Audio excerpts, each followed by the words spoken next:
Bienvenue, Yacine Joulal. Merci, c'est Rachid. Merci d'avoir accepté notre invitation au débat. Je rappelle que vous êtes membre du bureau exécutif de la jeunesse Istiqlalienne. Vous êtes également spécialiste en dynamique sociale et politique publique. Et on précise également, parce que c'est important en matière de référence purement académique, que vous êtes ingénieur d'État, option mathématiques, informatique appliquée, en matière de finances. D'accord. Merci, en tout cas, je suis complet dans la présentation. Oui, parfaitement, c'est Rachid. En tout cas, c'est toujours un plaisir d'être là. On est toujours content de pouvoir partager en fait ces moments de partage et de débat d'idées, parce que c'est très important. Partage de débat d'idées et de sens pour donner du sens, parce qu'effectivement l'intitulé de l'émission et de ce format, c'est 7e sens, censé donner du sens au sens. Et une fois de plus, merci d'avoir accepté l'invitation au débat. Yacine Joulal, qu'en 2025, les élections en 2026 et la co-organisation de la Coupe du Monde en 2030, c'est 3 échéances, 3 targets qui sont là pour notre pays, en l'occurrence le Maroc. Mais la question de fond aujourd'hui, et c'est l'interrogation d'ailleurs de ce débat 7e sens avec vous, c'est quel bénéfice pour la jeunesse ? C'est un tiers de la population qui est là aujourd'hui, qui est en attente, qui est exposé à différents facteurs de précarité, de question de l'emploi, de la cherté de la vie également, des questions de santé également. Quel bénéfice pour cette jeunesse selon vous, avec ces 3 rendez-vous phares pour notre pays, à savoir la CAN 2025, à savoir les élections législatives 2026 et la co-organisation de la Coupe du Monde 2030 ? C'est vrai, c'est une question très très pertinente dans le sens où, comme vous l'avez signalé, la jeunesse représente un tiers de la population marocaine. La jeunesse aussi, c'est vraiment, comme disait et comme on le croit aussi, quand a été défini dans le nouveau modèle de développement comme étant le capital humain, le capital sur lequel on doit se baser. Mais la question qui doit se poser avant même si c'est nous réjouissant d'ailleurs, que le Maroc puisse organiser la CAN en 2025 et puis la grande échéance de la Coupe du Monde 2030, co-organisation avec l'Espagne et le Portugal. Mais la vraie question qui se pose aujourd'hui d'une manière vraiment très vraie, est-ce qu'on connaît vraiment cette jeunesse ? Tout d'abord. Est-ce qu'en 2025, est-ce qu'on connaît notre jeunesse ? Est-ce qu'on l'a identifiée ? Parce que vous doutez du fait que les pouvoirs publics aujourd'hui, les politiques au sens large du terme, ignorent en fait le visage même de la jeunesse, ne sont pas arrivés à identifier les différents profils. Au-delà des chiffres que vous avez annoncés, Rachid, c'est qu'aujourd'hui, en fait, je pense qu'on a tout ce qui est un décalage entre ce qui est ressenti aujourd'hui et ce qui est calculé en termes de chiffres. Il y a une jeunesse qu'on ne connaît pas aujourd'hui, malheureusement. Il y a une jeunesse, en fait, qui est un peu dans les 4 coins du Maroc, que réellement, la question qui se pose, est-ce qu'ils ont été intégrés dans les politiques publiques ? Est-ce qu'il y a réellement des politiques publiques adressées à la jeunesse ? Ce que je peux vous dire, d'ailleurs, des constats qu'on vit en fait du terrain, parce qu'au-delà des chiffres, il y a quand même une corrélation avec ce qui se passe sur le terrain, une jeunesse en fait qui est perdue. Une jeunesse qui ne sait même pas, en fait, quand on leur pose la question justement sur les échéances, il y a cette question, qu'est-ce qu'on va gagner de cette Coupe d'Afrique ? Qu'est-ce qu'on va gagner de cette Coupe du Monde ? Est-ce qu'on est intégré quelque part dans le schéma, dans la roadmap, justement de bénéfices et de génération de bénéfices pour cette jeunesse, que ce soit sur l'aspect emploi, parce que d'ailleurs, en fait, il y a des chiffres très très alarmants, 37% de la jeunesse, en fait, en taux de chômage, et ça, je vous dis, ce qui est déclaré. Alors, on a 70% qui sont dans l'informel aussi, donc il y a tous ces chiffres-là. Certes, il y a une roadmap, on est content d'ailleurs, qui va faire bénéficier et avoir un impact en fait sur le développement, mais il y a quand même une jeunesse non identifiée. Et je vous parle des jeunes blancs, les jeunes qu'on ne connaît rien, qui n'ont ni formation, ni... Ces fameux NEET. Ça veut dire qu'en valeur aujourd'hui, donc 32% de la population, pour être précis, en fait, on ne les connaît pas, on ne sait pas qui ils sont. Et c'est pour ça qu'en fait, il n'y a pas forcément de politiques publiques qui soient alignées pour répondre à leurs attentes, ou simplement le fait qu'effectivement, des politiques publiques aujourd'hui, la priorité n'est pas forcément donnée à la jeunesse, mais la priorité, c'est de capter le plus d'investissements possible, c'est le financement de l'assurance maladie obligatoire, et que fondamentalement, une vraie politique jeunesse, en tout cas politique publique, qui soit orientée jeune, c'est pas encore le moment et le bon timing. Alors c'est vrai que vous avez souligné un point très très important, c'est les priorités. Le Royaume du Maroc, depuis l'indépendance d'ailleurs, en fait, donc quand on arrive là, donc il y avait des priorités justement pour pouvoir instaurer la base de la démocratie d'ailleurs, avec le pluralisme, et puis après par la suite en fait construire en fonction des besoins, donc la politique en fait destinée à l'eau avec les barrages, la politique de feu Hassan II, et puis on arrive à un moment donné où le roi Sa Majesté en fait prend les rênes en 99 et de se dire voilà, qu'est-ce qu'on fait pour ce Maroc, quelles sont les priorités, certes. Moi, je vais pas noircir le tableau parce qu'on a tendance à ne pas prendre en fait en considération les réalisations. Certes, il y a des réalisations. Le Maroc est un grand chantier, mais il y a toujours cette question. Quelle place des jeunes? Est-ce que réellement, on avait la possibilité de se dire, on va concevoir, à mon sens, il y a une absence d'ingénierie politique vis-à-vis de la jeunesse, parce qu'on n'a pas compris cette jeunesse. Vis-à-vis de la jeunesse ou d'une certaine catégorie de jeunesse. Parce qu'on le voit aujourd'hui, effectivement, sur l'éducation, le secteur privé qui s'est énormément développé. Donc, l'objectif était au final de fabriquer aussi une élite jeune, bien formée d'un point de vue universitaire, qui puisse aussi répondre aux besoins du pays ou s'exporter. Mais est-ce que la difficulté aujourd'hui, c'est de s'intéresser à cette jeunesse qui n'est pas forcément diplômée, qui n'est pas forcément issue de milieux favorisés, et que c'est peut-être là que le coche a été loupé? Alors, moi, je vais segmenter un peu cette jeunesse, parce qu'on a cette jeunesse vraiment qui n'a pas eu accès à l'éducation, même si on a eu l'école de la seconde chance, même si on a développé en fait tous les mécanismes justement pour assurer la formation professionnelle à travers le FPPT, mais par contre, en fait, cette jeunesse-là, en fait, elle reste dans un manque de vision. La vision n'est pas clair pour cette jeunesse, on ne sait pas lui parler. Et il y a l'autre segment de la jeunesse en fait qui a accès justement à cette formation, ou peut-être en fait elle est intégrée dans le circuit, mais cette jeunesse-là, en fait aujourd'hui elle est perdue parce que tout simplement il n'y a pas eu un langage clair, il n'y a pas eu des mesures, il n'y a pas eu un plan d'action. On est resté dans vraiment des slogans très vides. Oui, notre jeunesse, c'est notre capital, c'est notre richesse immatérielle, mais en fait vous posez une question à un jeune, en fait, aujourd'hui, c'est Rachid, en fait, dans la rue. Quel est votre rêve, tout simplement? Malheureusement, cette jeunesse n'a plus de rêve. Son rêve, si vous posez la question, 70% de cette jeunesse a envie de quitter le pays. Et c'est un constat qui est vraiment très alarmant. Je suis un peu... On ne peut être que choqué quelque part de ce chiffre en fait qui est quand même très représentatif du désespoir. Aujourd'hui, cette jeunesse incarne le désespoir alors que normalement, elle devrait incarner l'espoir. Je vous donne un chiffre très alarmant.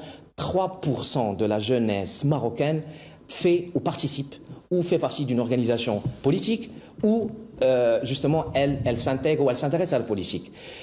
Au-delà de là, le pourcentage d'ailleurs en fait de la participation de la jeunesse en fait dans les élections électorales, on dépasse même pas les 7%. Donc tous ces chiffres-là.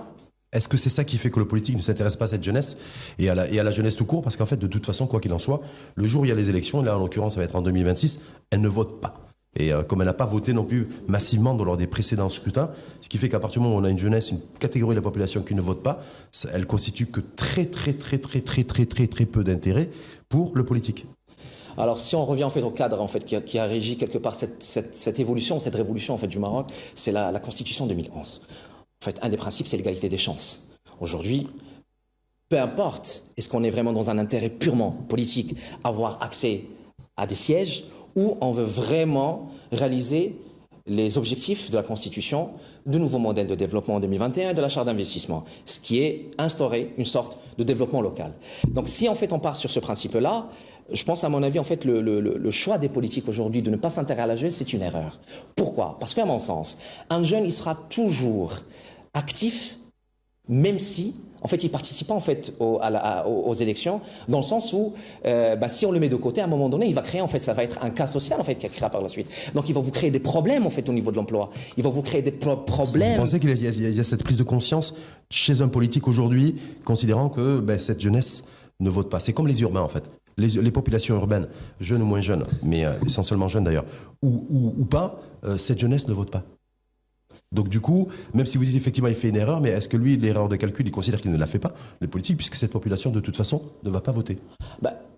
Effectivement, en fait, quand il y a une absence de vision d'un politique, justement parce que la politique, c'est quoi? C'est anticiper un peu les problèmes de demain. C'est pas uniquement avoir un siège.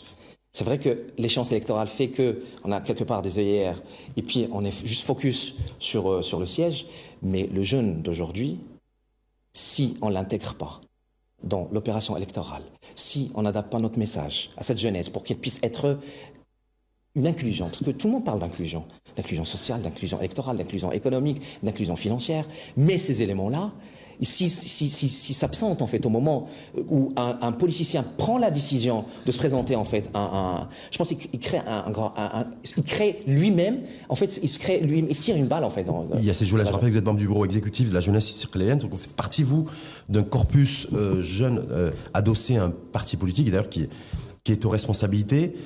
Est-ce que vous considérez-vous que vous avez une double responsabilité aussi dans la désaffection de la politique pour cette jeunesse? Vous qui êtes partie prenante avec la casquette jeune au sein d'un parti politique, dans un premier temps, et dans un second temps, on voit aussi différents partis politiques qui sont déjà en pré-campagne électorale, mettre en avant des jeunes.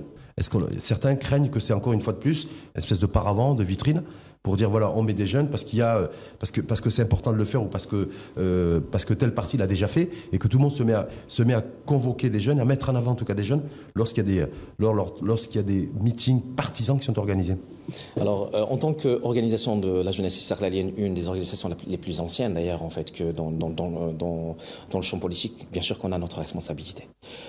Et encore plus, parce que même la Constitution, qui donne un rôle, qui est les prérogatives des partis politiques et justement de l'encadrement, et pouvoir faire de cette jeunesse-là, lui montrer un peu la voie, de lui montrer un peu le référentiel de valeurs sur lesquelles, parce qu'aujourd'hui, moi je peux vous dire, aujourd'hui, on a réellement une crise de valeurs.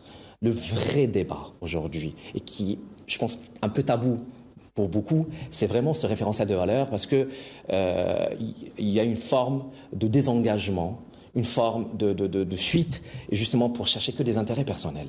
Là, il faut qu'on s'inscrive un peu dans les discours de Sa Majesté, dans les politiques en fait, dans les grandes orientations. Quand on prend cette jeunesse-là et qu'on se dit qu'elles sont un décalage entre les organisations politiques de jeunesse, mais bien sûr, en fait, ils vont pas les suivre, ils vont pas les écouter. Le langage lui-même, je pense qu'il reste très en décalage, très décalé par rapport aux attentes des jeunesses. C'est-à-dire le politique ne sait pas parler du tout aux jeunes aujourd'hui. Il n'a pas les bons codes, le bon langage. La preuve, c'est qu'il va plus exprimer ces jeunesses-là, et puis c'est un fait, et puis qu'il faut qu'on le prenne en considération. Il s'exprime plus sur les réseaux sociaux qu'en dans une organisation politique ou dans une association dans le cadre de la démocratie participative. Les fondements même de la Constitution 2011, c'est d'instaurer une forme de démocratie représentative qui représente, parce qu'il y a le mot représentatif, et participative, parce que c'était la première fois, on parle d'une section de la démocratie participative. Mais maintenant, un jeune, il veut voir ça dans des réalisations. Quel type de réalisation? Aujourd'hui, on le voit bien, la dynamique, elle est là, hein, on le voit sur de l'infrastructure à nouveau, c'est-à-dire que sur la construction de stades, sur l'extension de réseaux ferroviaires. Donc voilà, on voit bien que le Maroc est en chantier. Il y a plein de villes au Maroc où il n'y a pas des grues géantes là-dessus. Mais en même temps, on se dit, voilà, la question qu'on se pose, est-ce que tout ça va permettre d'embarquer le plus grand nombre au travers de ces 3 échéances? La première, c'est fin d'année, qui est la Cannes 2025. Ce rendez-vous politique électoral que certains ont qualifié de gouvernement du mondial, ça va se tenir en 2026. Triple scrutin, législatif, communal et régional. Et la perspective de la co-organisation de la Coupe du Monde 2030. Beaucoup considèrent qu'il y a une fenêtre qui est ouverte aujourd'hui, et que si effectivement on n'est pas dans l'inclusion, il n'y a pas une réflexion de fond pour intégrer le plus grand nombre, notamment le gros tiers de la population, ça risque d'être compliqué. Ça risque d'être compliqué parce qu'en fait, on sera juste dans une démarche de reporter les échéances et reporter les problématiques en fait qui vont se produire après par la suite. Par contre, en fait, aujourd'hui, on constate que justement, c'est une fenêtre de tir, et on se réjouit d'ailleurs. Mais un jeune, vous lui posez la question, c'est quoi l'impact réel sur votre vie de chaque jour? Est-ce que ça va améliorer le transport en fait que vous allez utiliser en fait tous les jours? Est-ce que on va respecter votre dignité? Aujourd'hui, il y a un grand problème aujourd'hui. Est-ce qu'elle se sent considérée? Parce que de toute façon, et d'ailleurs, je l'avais toujours dit, dans les besoins réels, c'est vrai qu'il y a les besoins primaires sur le manger qui maintenant, malheureusement, il y a encore des jeunes en fait qui n'arrivent pas encore à manger. On est encore là. C'est vraiment très basique, mais ça fait mal au cœur. Je ne parle pas des grandes villes. Le Maroc, c'est pas les grandes villes. C'est pas Casablanca, c'est pas Tanger, c'est pas Marrakech, c'est pas Agadir. Mais il y a le monde rural. Même si on est parti dans une forme de régionalisation avancée ou avec une forme d'architecture qui pourrait réduire ces précarités et assurer une forme d'égalité territoriale, mais aujourd'hui, il ne faut pas avoir peur qu'il y a encore des manquements. Il y a encore des choses à faire. Il y a encore des politiques en fait à mener, justement pour qu'on puisse ne pas s'intéresser uniquement à un intérêt énorme, mais aller vraiment à cette jeunesse. Et laissez-moi terminer juste un point. Aujourd'hui, en fait, on a besoin, justement. Il y a un grand travail qui est fait, et d'ailleurs des grands chantiers qui sont sous la guidance en fait de Sa Majesté le roi Mohammed VI. Mais il faut aussi des politiciens honnêtes, des politiciens qui doivent réfléchir Politicien honnête, c'est quoi? C'est politique qui est quoi? Parce que dans l'honnêteté, on peut y mettre beaucoup de choses. Alors, honnêteté, moi je veux dire, en fait, un dirham du denier public doit être bien réfléchi en termes de gouvernance pour qu'il ne soit dépensé que pour l'intérêt du citoyen marocain, et entre autres la jeunesse. Aujourd'hui, ce dirham-là ne vous appartient pas. Il appartient au peuple marocain. C'est lui qui a contribué, à travers ses impôts, à travers son travail dur tous les jours, pour qu'on puisse retrouver ça dans un hôpital, dans un service public, l'école, santé, transport, dignité, justice, égalité des chances. Les différents piliers il faut qu'on arrête, franchement, il faut qu'on arrête, en fait, il faut pas avoir peur de se dire que, c'est vrai, j'aurais bien aimé qu'on change cette idée que si on est dans un wagon, ben on reste sur un wagon, on reste sur ce wagon. J'aimerais bien qu'un jour ce wagon puisse changer de rail. C'est-à-dire un véritable ascenseur social. Un véritable ascenseur. C'est-à-dire indépendamment de votre origine, indépendamment de notre famille, basé sur la compétence, basé sur le mérite, basé sur... Et d'ailleurs, moi je le vois. Moi j'étais vraiment...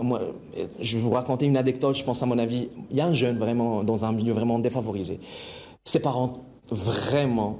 souffre tous les jours pour qu'il puisse lui donner une belle vie. Il fait sa formation à l'ISTER, dans une ville, je ne vais pas citer le nom, je ne vais pas citer les personnes. Il va rater, ce qui est normal, parce que je pense que la succession d'échecs fait que c'est la réussite. Et puis il va pour demander sa deuxième chance pour passer l'examen. Alors le directeur, je l'appelle personnellement, je dis voilà, j'explique. Puis voilà, donc, et puis il refuse, et il lui fait perdre 1 an et demi de son parcours pour qu'il soit intégré dans le circuit professionnel.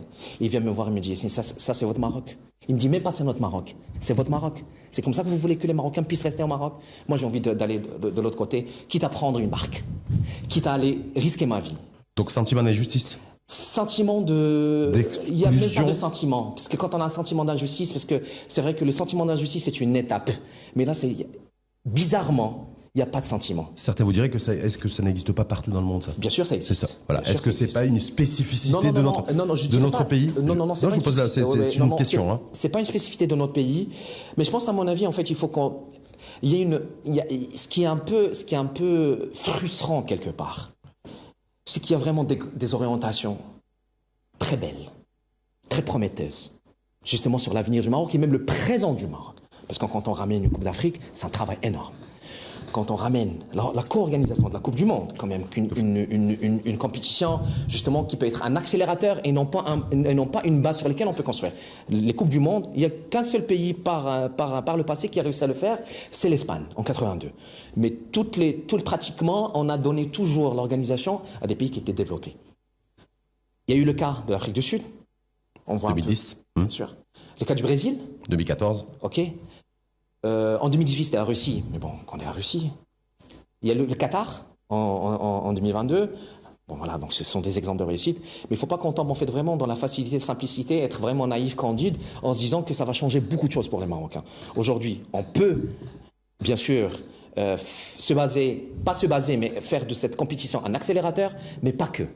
C'est un travail de longue haleine. Les politiques publiques ne donnent leurs fruits que vraiment dans une période. Maintenant, reste à voir, est-ce qu'on a eu le courage de reconnaître ce qui n'y va pas et mettre en place une ingénierie, je dirais, avec des personnes honnêtes, je le répète.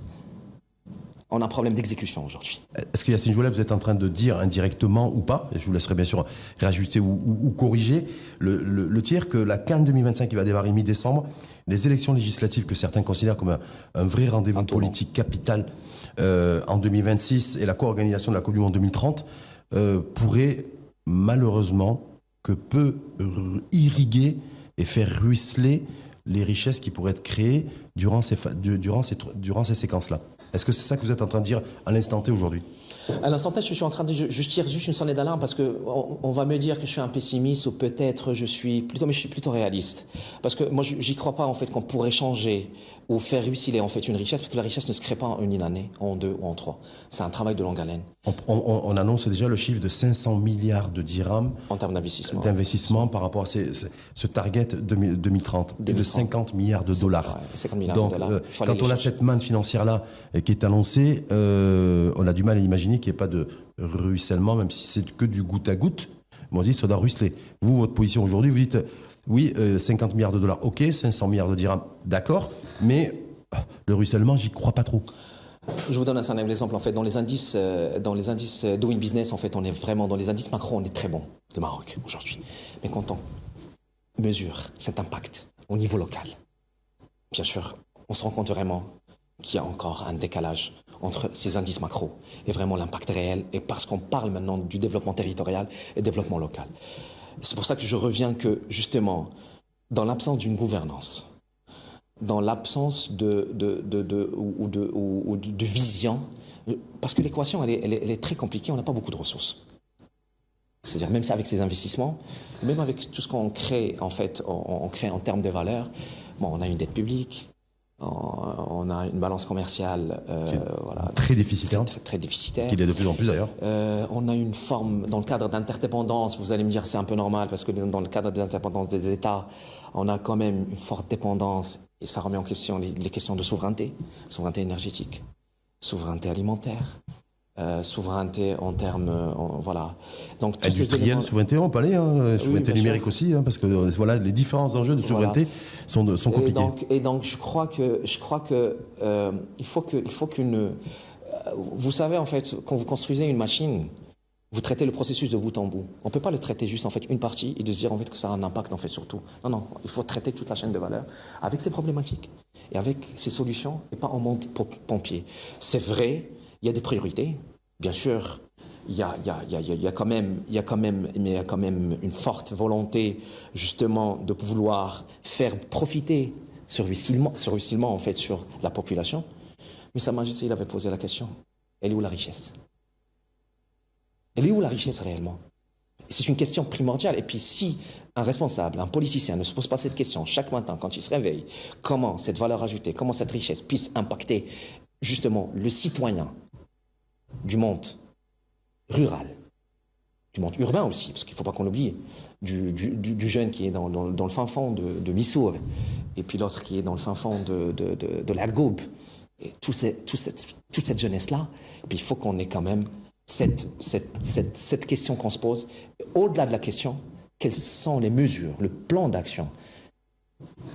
On parle beaucoup de slogans, mais dans la mise en exécution, la mise en œuvre, est-ce que ça veut dire que Yassine Joulel considère qu'aujourd'hui, en fait, la co-organisation de cette Coupe du Monde 2030, parce que ça va être l'apothéose de ces deux événements, Cannes 2025 et l'événement politique avec des élections en 2026, en fait, c'est beaucoup plus, et ça doit être beaucoup plus un enjeu économique et social, avec de l'inclusion, beaucoup plus qu'un défi sportif, et qu'on puisse applaudir le Maroc qui a parfaitement organisé la Coupe du Monde, où il te voit, en fait, ça ne sera pas suffisant d'avoir été bon dans l'organisation de la CAN et de la co-organisation de la Coupe du Monde, mais c'est applaudir aussi le Maroc dans sa capacité à booster notre modèle de croissance économique, et surtout à mieux huiler les mécanismes de redistribution. Je pense en fait le défi d'organisation, je crois qu'on a organisé des événements internationaux.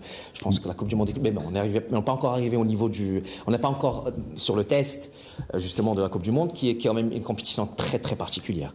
Maintenant, je pense pas que le défi du Maroc c'est d'organiser, parce que je pense qu'on a quand même prouvé par le passé, même si on n'est pas sur la même dimension des événements, le vrai enjeu aujourd'hui socio-économique, je le dis, que ça soit un accélérateur, que justement qu'on puisse maîtriser ces mécanismes de redistribution. Mais comment?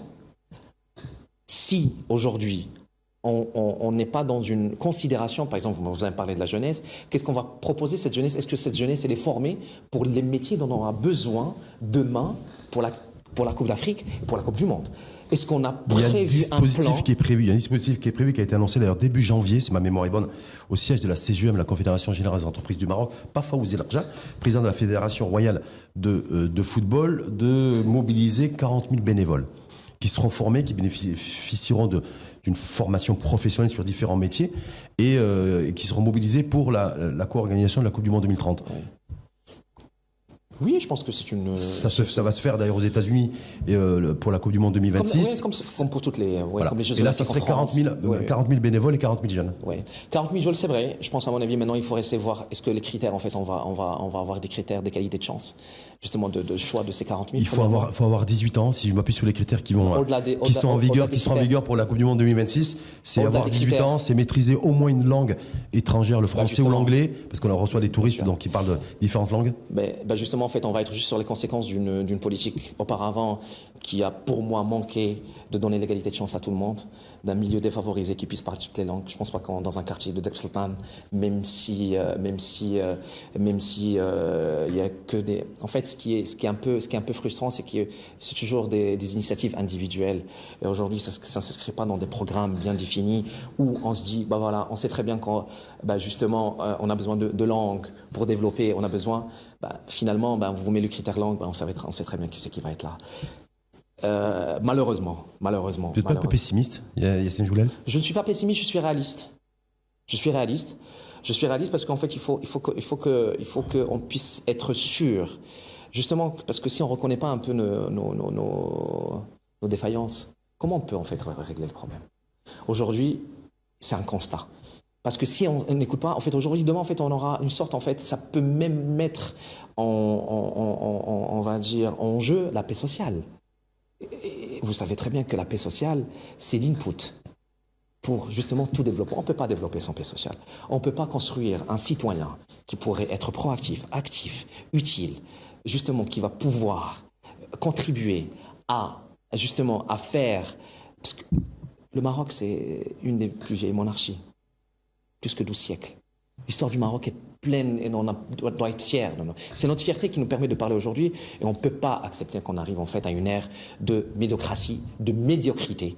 Justement, le peuple marocain, les gouverneurs, enfin ceux qui ont gouverné le Maroc n'ont jamais été médiocres.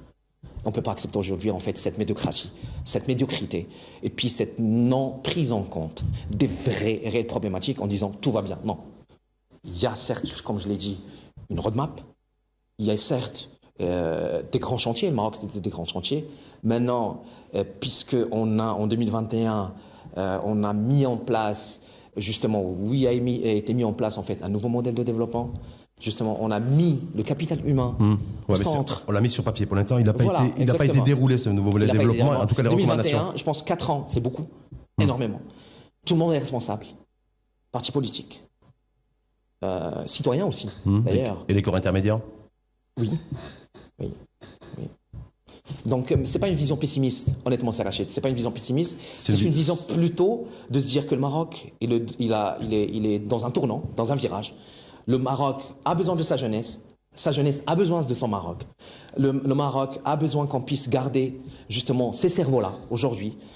Pas uniquement, je ne parle pas du cerveau uniquement des compétences, parce qu'on ne peut pas être dans une approche élitiste. Parce que cette approche élitiste, c'est elle qui crée une forme d'inégalité de chance et d'accès, justement, à titre égal à tous les services, que vous soyez du nord, du sud, de l'est ou de l'ouest. Quel bénéfice pour la jeunesse, en un mot? C'est 4 2025, élection législative 2026, co-organisation de la Coupe du Monde 2030.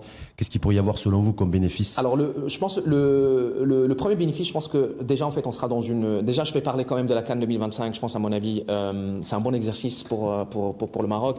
Le bénéfice pour la jeunesse, c'est qu'on puisse être aussi confronté à de nouvelles cultures, parce qu'il y a quand même une forme de on va dire. Il y aura de brassage, de brassage, ce qui est très important. Ouais. Ça intracontinent. Intracontinent. Ça, c'est un point très important qui permettra aussi à cette jeunesse aussi de voir autre chose, celle qui n'a pas eu la chance de sortir. Parce que beaucoup n'ont pas eu cette chance de sortir de leur pays, même de leur petit village ou de leur petite ville. Ça va aussi développer en fait de formes et d'ailleurs j'espère que ça ne soit pas informel, parce que ça va développer des formes de circuits où on va chercher un peu de bénéfices en fait sur des services qu'on peut proposer à nos visiteurs. Dans multisecteur touristique, transport. Mais j'espère qu'on pourra cadrer ça, parce que l'objectif, c'est qu'on puisse donner une bonne image du Maroc. L'objectif, c'est qu'on puisse donner cette image qu'on a toujours su véhiculer à travers les événements. Le grand bénéfice aussi, c'est qu'on puisse aussi comprendre qu'il y a d'autres jeunesses qui vivent aussi les mêmes problèmes, parce que moi, j'ai fait beaucoup, justement, à travers mon expérience, que ce soit au Maroc, en Europe, en Afrique, la jeunesse africaine, européenne même, elle vit pratiquement les mêmes problèmes de chômage, problème d'inclusion, problème d'égalité de chance, problème qu'il faut pas s'appeler X pour pouvoir accéder à un poste. C'est malheureux de le dire aujourd'hui, mais je pense qu'on est dans une démarche de pouvoir mettre ces choses à l'écart. J'espère que ça va mettre en exécution, que ça ne va pas rester uniquement des slogans sur des papiers, mais qu'on passe à l'exécution. Une exécution intelligente, une exécution qui nous fait gagner du temps avec une ingénierie et une forme de reconnaissance de l'humain comme étant un capital. Adam Smith n'a pas dit ça, The Oneness of Nations. Beaucoup de pays ont construit leur pays à travers la jeunesse, à travers le capital humain. Il n'est plus le temps de répéter maintenant que s'il faut investir. Non, il faut passer en exécution. Merci infiniment, Yacine Joulal. Merci, c'est Rachid. Pour ce débat 7e sens, censé donner du sens au sens, je considère que effectivement votre débat et ce contenu permet et permettra à certaines consciences de redonner, de s'alimenter en sens et en bon sens, comme on dit. Merci infiniment à vous. Merci, c'est Rachid. En tout cas, ce fut un plaisir et c'est toujours un plaisir de vous retrouver. Merci. Plaisir partagé, à très bientôt.